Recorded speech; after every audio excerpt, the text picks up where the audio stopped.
here's the crew. Pat Joyce Bedard. pit crew there, yeah. Now Pat on the stretcher being put into the ambulance. Well, you saw an illustration of seatbelt giving a man his only possible chance. Jackie Stewart with that. It's unnecessary to tell a racing driver to wear seatbelts. They all do. It's essential. 19 years ago, I came to the Indianapolis Motor Speedway and was introduced to the wearing of seatbelts in racing cars. Since then, I've always worn them in cars, both on the road and on the track. Of course, we need them in racing because of accidents such as this. In one of the most spectacular accidents that I've ever seen at Indy, Tom Sneaver remarkably escaped with relatively light injuries from this crash.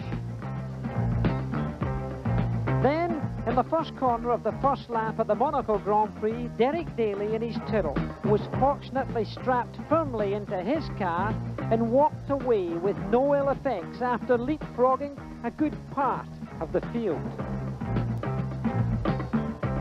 Stock car racing has produced some extraordinary escapes. Maynard Troy amazingly survived this one to tell the tale. Again, he was wearing his seatbelts.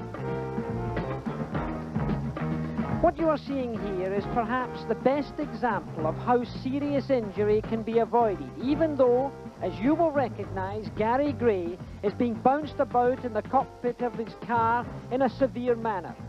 He was wearing a full harness belt system, but as this slow motion action shows, his body seems at times to be almost elastic. In the end, his crash helmet even came off.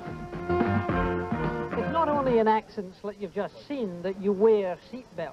You need them on the road also, because almost every year 21,000 Americans die in the front seat of their cars.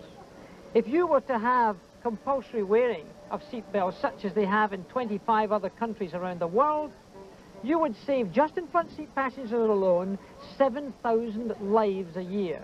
You only wear seatbelts in about 10% of your motoring public in America, against, in Australia, some 97%. Now, when accidents do occur, such as this, where a dummy is unrestrained in a crash test, look what happens.